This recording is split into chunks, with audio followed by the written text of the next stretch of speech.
హైదరాబాద్ దగ్గరలో మీ dream home కోసం plot కావాలా? ఇప్పుడే బుక్ చేసుకోండి సురక్ష ఎలైట్ లో. బండారా విరాల ORR ఎగ్జిట్ నంబర్ 10 దగ్గర ప్రీమియం విల్లా ప్లాట్స్. మీ కలల ఇంటికి సరైన location only at Suraksha elite. Breaking news. Visakha Mounika హత్య కేసు దర్యాప్తులో పోలీసులు దూకుడు పెంచారు. కిరాతకానికి ఒడిగట్టిన నిందితుడు చింతాడ రవీంద్రకు గాజువాక కోర్టు 14 రోజుల రిమాండ్ విధించింది. ప్రస్తుతం నిందితుడు జైలు ఊచలు లెక్కబెడుతుండగా హత్య వెనుక ఉన్న అసలు మిస్టరీని ఛేదించే పనిలో నిమగ్నమయ్యారు వైజాగ్ పోలీసులు.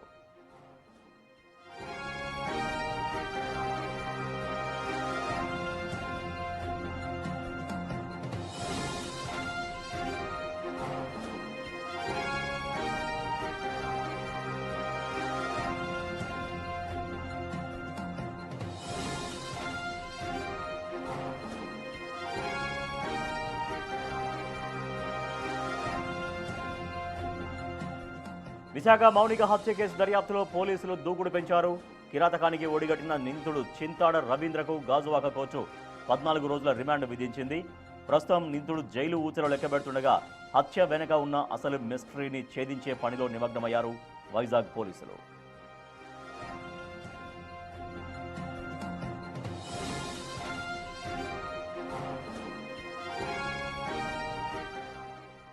వీళ్ళకి 2021 నుంచి ఈ అమ్మాయికి ఈ రవీంద్రకి పరిచయం ఉంది.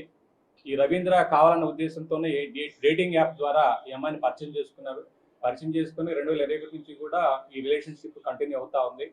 2024 ఇతనికి పెళ్ళింది. పెళ్ళినప్పటికి కూడా ఈ అమ్మాయితో మరి రిలేషన్షిప్ కంటిన్యూ చేశారు.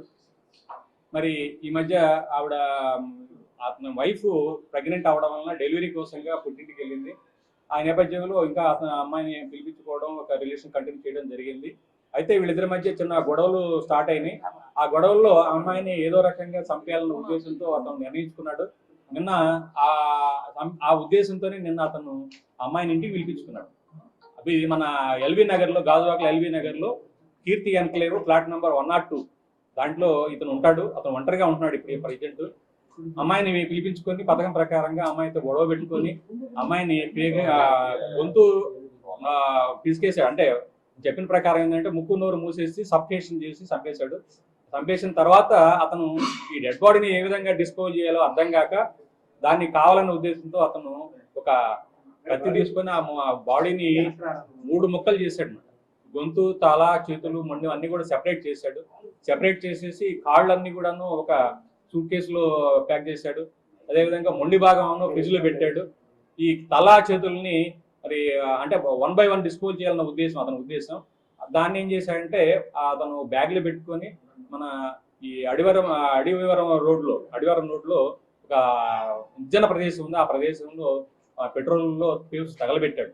తగలబెట్టేసి మరలా వచ్చాడు. వీటిని కూడా డిస్పోజ్ చేయాలన్న ఉద్దేశంతో ఏం చేయాలో అర్థం కావట్లేదు. ఈ బాడీ ఎలా తయారు చేయాలి, ఎలా పంపించాలి, ఎలా డిస్పోజ్ చేయాలని చెప్పేసి తర్వాత అతను మొత్తం లోపల ఉన్న బ్లడ్ స్టైన్స్ కూడా మొత్తం కూడా వాష్ చేసినట్టుగా మనం నేరస్థల పరిశీలనలో తెలుస్తా ఉంది. కంప్లీట్ గా వాష్ చేసినాడు. డెడ్ బాడీస్ లో ఉన్న ఈ భాగాలు ఎలా డిస్పోజ్ చేయలేక అతనికి ఏం దిక్కు తెలియలేదు. ఈయన ఏం చేయాలి అర్థం కాక అతను పోలీస్ స్టేషన్కి వచ్చి సరెండర్ అవ్వడం.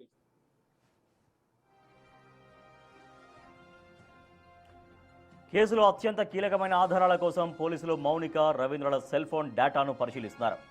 వాళ్ళిద్దరి మధ్య జరిగిన చివరి సంభాషణలు ఏంటి, హత్యకు ముందు అసలు ఏం జరిగింది, call data, social media chatting ఆధారంగా హంతకుడి మోటివ్ను శాస్త్రీయంగా నిరూపించేందుకు పోలీసులు ప్రయత్నిస్తున్నారు. అయితే ఈ కేసులో ఇప్పటివరకు CCTV ఫుటేజ్ ఎందుకు లభ్యం కాలేదు అనేది అనుమానాలకు తావిస్తోంది.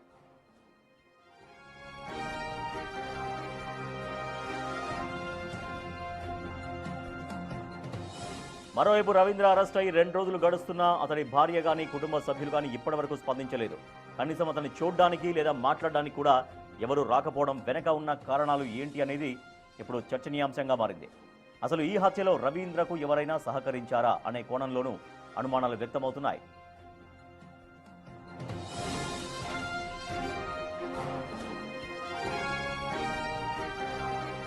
అటు మౌనిక తల్లిదండ్రులు కన్నీరు మున్నీరవుతున్నారు. రవీంద్రను కఠినంగా శిక్షించాలని, తమకు న్యాయం చేయాలని డిమాండ్ చేస్తున్నారు. హోంమంత్రి అనిత, డిప్యూటీ సీఎం పవన్ కళ్యాణ్ చొరవ తీసుకుని అండగా నిలవాలని మౌనిక తండ్రి వేడుకుంటున్నారు.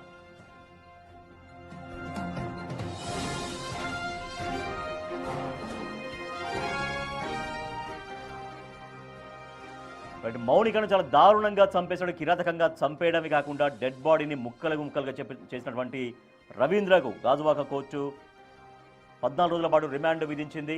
సో మౌనిక తల్లిదండ్రులు అని కఠినంగా శిక్షించాలంటూ డిమాండ్ చేస్తున్నారు. మా ప్రతినిధి రాజు మరింత సమాచారం ఇస్తారు. రాజు, మౌనిక తల్లిదండ్రులు డిమాండ్ చేస్తున్నారు అతన్ని కఠినంగా శిక్షించాలి అని. మరోపక్క రవీంద్ర భార్య కానీ రవీంద్రకు సంబంధించిన కుటుంబ సభ్యులు ఎవరు కానీ రియాక్ట్ కాలేదు. సో దీనికి కారణాలు ఏంటి, ఏం చెప్తున్నారు, ఈ కేసుని ఎట్లా దర్యాప్తు చేస్తున్నారు పోలీసులు?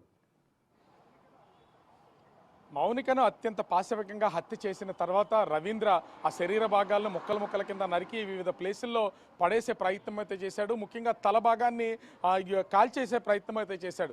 కానీ చివరికి భయపడి తన స్నేహితులకి ఈ విషయం చెప్పడంతో మొత్తం పోలీసులకు లొంగిపోయాడు. తర్వాత ఈ ఉదంతం అంతా బయటపడినటువంటి పరిస్థితి అయితే ఉంది. అయితే నిన్నంతా కూడా పోలీసులు కేసుకు సంబంధించి దర్యాప్తు చేసి సీన్ రీకన్స్ట్రక్షన్ చేసి ఆధారాలు సేకరించిన తర్వాత అతన్ని మ్యాజిస్ట్రేట్ ముందు అయితే హాజరుపరిచినటువంటి పరిస్థితి అయితే ఉంది. గాజువాక 3వ అదనపు చీఫ్ జూనియర్స్ జడ్జి దగ్గర మ్యాజిస్ట్రేట్ దగ్గర హాజరుపరిస్తే మొత్తము పోలీసులు ఇచ్చినటువంటి ఆధారాలతో 14 రోజులు రిమాండ్ అయితే విధించినటువంటి పరిస్థితి ఉంది. అయితే పోలీసులు ఇప్పుడు మొత్తం అటు రవీంద్ర అదేవిధంగా మౌనికల సెల్ ఫోన్లు పూర్తి స్థాయిలో వాటిని పరిశీలించడానికి టెక్నాలజీని యూజ్ చేసి అందులో ఉన్నటువంటి డేటా రికవరీ చేస్తున్నటువంటి పరిస్థితి కనిపిస్తుంది. ముఖ్యంగా చూస్తే వీళ్ళు అసలు అంటే హత్యకు ముందు ఏం జరిగి ఉండొచ్చు, వీళ్ళిద్దరి మధ్య జరుగుతున్నటువంటి ఆర్థిక లావాదేవీలు కానీ ఇతర వాటిని అన్నింటినీ కూడా లేదా మాటలు చాటింగ్ సోషల్ మీడియాకి సంబంధించినటువంటి డేటా అంతా కూడా తీసే ప్రయత్నం అయితే చేస్తున్నటువంటి పరిస్థితి కనిపిస్తుంది. అయితే ముఖ్యంగా మౌనికకు న్యాయం జరగాలని తండ్రితో పాటుగా స్థానికంగా ఉన్నటువంటి వాళ్ళు బంధువులు అందరూ కోరుతున్నటువంటి పరిస్థితి కనిపిస్తుంది. మనం ఒకసారి విజువల్లో కూడా చూడొచ్చు. ఇక్కడ మనం విజువల్ చూస్తే మౌనికకు సంబంధించినటువంటి ఇంటిని కూడా మనం ఒకసారి గమనించి చూడొచ్చు. అటు ఇక్కడ కనిపిస్తున్నటువంటి ఈ పర్పుల్ కలర్ ఆ హౌస్ ఏదైతే ఉందో ఈ హౌసే మౌనికకు సంబంధించినటువంటిది. ఇక్కడ తను మౌనిక ఇదే ఇంట్లో తన తమ్ముడు అదేవిధంగా అక్క తల్లిదండ్రులతో కలిసి ఇక్కడైతే ఉంటున్నటువంటి పరిస్థితి అయితే కనిపిస్తుంది, మనం చూస్తున్నాం కదా. అయితే ప్రతిరోజు ఇదే వీధిలో ఇదే ఇంట్లో చిన్నప్పటి నుంచి ఆడుకుంటూ ఉన్నటువంటి మౌనిక ఇప్పుడు ముక్కలుగా నరికివేయబడి ఒక ఉన్మాది చేతిలో హత్యకు గురైందని తెలిసిన తర్వాత స్థానికంగా ఉన్నటువంటి వాళ్ళందరూ కూడా ఒక బాధ పడుతున్నటువంటి పరిస్థితి కనిపిస్తుంది. ప్రతిరోజు తమ కళ్ళ ముందే ఉండేది అట్లాంటి ఆమె ఇప్పుడు లేదు అని చెప్పినటువంటి నేపథ్యంలో ఈ కనిపిస్తున్నటువంటి వీధికి సంబంధించినటువంటి వాళ్ళంతా కూడా ప్రస్తుతం అయితే వీళ్ళు మార్చిరి దగ్గరికి వెళ్ళినటువంటి పరిస్థితి ఉంది. కుటుంబ సభ్యులతో కలిసి మార్చిరి దగ్గరికి వెళ్ళినటువంటి పరిస్థితి కనిపిస్తూ ఉంది. ముఖ్యంగా ఇక్కడ ఉన్నటువంటి కొంతమందిని అడిగే ప్రయత్నం అయితే చేద్దాం, అసలు ఏంటి వీళ్ళకి సంబంధించి అనేది. ఒకటి ఇక్కడ ముఖ్యంగా చూస్తే వీళ్ళకి సంబంధించినటువంటి మౌనిక మీరు చూస్తున్నారు కదా, ఇక్కడే ఉండేది ఇక్కడ ఆడేది అని చెప్తున్నారు ఇక్కడ ఉన్నటువంటి వాళ్ళు. అసలు మీకు తెలుసా మౌనిక ఎట్లా ఉండేది ఏంటనేది? చిన్నప్పటి నుండి ఇక్కడే పెరిగిందండి అమ్మాయి. అసలు వాళ్ళకి ఇలాగా మీడియాలోని డబ్బులు డిమాండ్ చేస్తున్నారు, అది చేస్తున్నారు, అది కాదండి. వాళ్ళ ఇంటందరూ జాబ్ చేసుకుంటారండి. అసలు ఇక్కడ ఏం జరిగిందంటే ఆ పాప రాత్రి ఈవెంట్స్కి వెళ్తానని మమ్మీతో చెప్పిందని వెళ్ళిపోయిందండి. మార్నింగ్ అయ్యేటప్పటికి మేము టీవీలో చూడడమే, ఆ అమ్మాయి ఫోటో చూసి షాక్లో ఉన్నాం. ఇంకా వీధిలో చూడండి ఎవ్వరు బయటికి రావట్లేదు, ఇంకా ఎవ్వరు అసలు ఏం జరుగుతుందో ఏటయ్యిందో అందరూ భయభ్రాంతుల్లో ఉన్నారండి. అసలు ఎవరిని వంటలు చేసుకోలేదు, ఏం చేసుకోలేదు. చిన్న పిల్లలు పిల్లని అలా చేస్తారు. అబ్బా ఎంత రాక్షస గుణమో. కాకపోతే ఒక కోడిని కోసినట్టు పిల్లని కోసేసి ఫ్రిడ్జ్లో దాసి మళ్ళీ ఆ తలను పట్టుకెళ్ళి ఎక్కడో అడవుల్లో ఇసిరేసి, ఏంటి అలాంటి మృగాలు ఇంకా ఈ భూమి మీద ఎందుకు ఉంచుతున్నాడో తెలియట్లేదు. అసలు ఏం చేయాలంటారు అట్లాంటి వాళ్ళని? ఇప్పుడు తండ్రి కూడా కఠినంగా శిక్షించాలని కోరుతున్నటువంటిది అయితే ఏం చేయాలంటారు? శిక్షించాలండి, అన్ని కఠినంగా శిక్షించాలి. ఒక నేవల్ ఆఫీసర్ అయ్యుండి ఒక ఆడపిల్లని, ఆ పిల్ల చిన్నపిల్ల అండి, ఆ పిల్లని అలా చేస్తుంటే 29 సంవత్సరాలు పోనీ ఒక పెద్ద ఆవిడ కూడా కాదు, పోనీ అనుభవం అయిపోయిన అమ్మాయి కూడా కాదు. అలాంటి పిల్లల మొక్కలు నరకడానికి ఆడికి చేతులు అవి అసలు ఆడి మనసు ఎలాగప్పిందో, అంత రాక్షస గుణం ఎలాగొచ్చిందో తెలియదండి. ఆడికి నిజంగా కఠిన శిక్ష వేయాలండి. ఆ తల్లిదండ్రులు కూడా ఎంత బాధపడుతున్నారండి, ఆ పిల్లకి న్యాయం జరగాలండి. అంటే ఇక్కడ ఒక నేవీలో ఉద్యోగం చేస్తున్నటువంటి వ్యక్తి అసలు ఇంత విచక్షణారహితంగా హత్య చేయడమే కాదు ముక్కలుగా కట్ చేసేసినటువంటిది అయితే ఉంది. ఏం చేయాలంటారు? అసలు ఏం చెప్తారు? ఇక్కడ మీరు చిన్నప్పటి నుంచి కూడా ఈ కుటుంబాన్ని మౌనిక వాళ్ళ తమ్ముడు వాళ్ళ చెల్లి వాళ్ళందరినీ కూడా చూస్తున్నామని చెప్తున్నారు కదా, అసలు ఏం చెప్తారు? అసలు చెప్పడానికంటే ఇప్పుడు ఈ మధ్య సోషల్ మీడియా అనేది విపరీతంగా పెరిగిన తర్వాత ఇప్పుడు చాట్ జీపీటీలు ఇవన్నీ ఏం చేయాలి, క్రిమినల్స్ కూడా ఇప్పుడు మంచి నేర్చుకోవచ్చు, చెడు నేర్చుకోవచ్చు సోషల్ మీడియాని చూసి. వాడు ఏ రకంగా గూగుల్ సెర్చ్లు చేసి మర్డర్ ఎలా చేయాలో అన్నీ కూడా అవన్నీ మనకి విచారణలో వస్తాయి. అంటే ఈ విధంగా ఒక ఇటువంటి సొసైటీలో మనం బతుకుతున్నాము. ఇండియాని మనం ముందుకు తీసుకెళ్ళాలి. భారతదేశంలో యువత అనేది మార్గదర్శకంగా ఉండాలి. ఒక నేవీలో పనిచేస్తున్నాడు కాబట్టి వాడికి కొన్ని చట్టాలు తెలుస్తాయి. అనవసరంగా ఇలా చేస్తే రేపు పొద్దున ఇబ్బందులు జరుగుతాయి. మరి ఏ క్రమంలో వాడు చేశాడు? మానసికంగా ఏమైనా ఇబ్బంది ఉందా, లేకపోతే విచక్షణారహితంగా అంత దుర్ఘటన చేయాల్సినటువంటి అవసరం ఏమొచ్చిందని నిజంగా పోలీసులు అది కూడా ఎంక్వైరీ చేసి బయట పెట్టాలి. ఎందుకంటే ఈరోజు ఒకటి జరుగుతుంటే ఇంకోళ్ళు అది చూసే నేర్చుకుంటున్నారు. సో అలా లెర్నింగ్ పీరియడ్లో వెళ్ళిపోకుండా వాడి పరిస్థితి ఏంటి, వాడు దేనివల్ల చేశాడో కూడా అది ఇన్వెస్టిగేషన్లో బయట పెట్టాలని మేమైతే డిమాండ్ చేస్తున్నాం. దానివల్ల ఏంటంటే ఒక మెసేజ్ అనేది వెళ్ళాలి ఈ సొసైటీకి కూడా. ఇంత దారుణంగా ఒక మనిషిని నిజంగా ఒక యానిమల్స్కి ఏమైనా జరిగితేనే మనకి చాలా బాధ వేస్తుంది. ఒక మనిషిని అలా ప్రాణాలు తీసేసి అంత క్రూరంగా చేశాడంటే వాడికి నిజంగా వాడి మైండ్ సెట్ ఎలా ఉందో అనేది కూడా మనకి ఇంకా అర్థం కాలేని పరిస్థితి మనం చూస్తున్నాం. అంటే ఇక్కడ స్థానికులు డిమాండ్ చేస్తున్నటువంటి దాన్ని కూడా మనం చూసాం. ముఖ్యంగా చూస్తే ఇక్కడ రెండు అంశాలను కూడా ప్రస్తావించాల్సినటువంటిది అయితే ఉంది. ముఖ్యంగా అటు రవీంద్రకి సంబంధించినటువంటి కుటుంబ సభ్యులు ఎవరో కూడా ఇప్పటి వరకు గాజువాక పోలీస్ స్టేషన్కి కానీ హత్య జరిగినటువంటి ఇంటికి కానీ ఇంతవరకు రాలేదు. తల్లి, తండ్రి, భార్య మొత్తం అందరూ భార్య తరపు ఆ తల్లిదండ్రులు ఎవరు కూడా కనీసం రవీంద్రని అసలు ఎక్కడున్నాడు, ఏంటి, పోలీస్ స్టేషన్లో ఉన్నాడా, అతనికి ఏమైనా శిక్ష పడిందా, జైలుకి తీసుకెళ్తున్నారా లేదా కోర్టుకి తీసుకెళ్తున్నారా, ఇంటిని కనుక్కోవడానికి అయితే ఇప్పటివరకు ఎవరు వచ్చినటువంటిది లేదు. ముఖ్యంగా చూస్తే ఇక్కడ పలు అనుమానాలు కూడా వ్యక్తం అవుతున్నాయి. రవీంద్ర ఒక్కడే హత్యకు పాల్పడ్డా, రవీంద్ర ఒక్కడే ఆమెను చంపాడా, ముక్కలు చేసి ఆమెను తరలించడానికి ప్రయత్నించాడా, దీని వెనక వేరే వాళ్ళు ఎవరైనా ఉన్నారా, సెకండ్ పర్సన్ నుండి హెల్ప్ చేసిన తర్వాతనే హైడ్ చేస్తున్నాడనే కోణంలో కూడా ప్రస్తుతం అయితే పోలీసులు దర్యాప్తు చేయాలని అటు ఇక్కడ స్థానికంగా ఉన్నటువంటి వాళ్ళు రాజు అయితే ఇప్పుడు రవీంద్ర భార్యకు మొదటి నుంచి అంటే కొంచెం అంటే ఇవన్నీ ఈ ఇష్యూస్లో అంటే ఇప్పుడు ఎవరైతే చనిపోయిందో ఆ అమ్మాయి ఇష్యూలో ఏమైనా గొడవలు జరిగినట్టుగా తెలుస్తుందా? ఎందుకంటే ఇప్పుడు ఇంత జరిగినా కూడా రవీంద్ర భార్య కానీ రవీంద్ర కుటుంబ సభ్యులు కానీ ఎవరు రియాక్ట్ కాకపోవడంతో అసలు రవీంద్రకి వాళ్ళ కుటుంబ సభ్యులకి మధ్యలో టర్మ్స్ సరిగ్గానే ఉండేవా, లేదంటే ఇప్పుడు ఈ ఇష్యూ తర్వాతనే కేవలం వాళ్ళు అవాయిడ్ చేస్తున్నట్టుగా తెలుస్తోందా?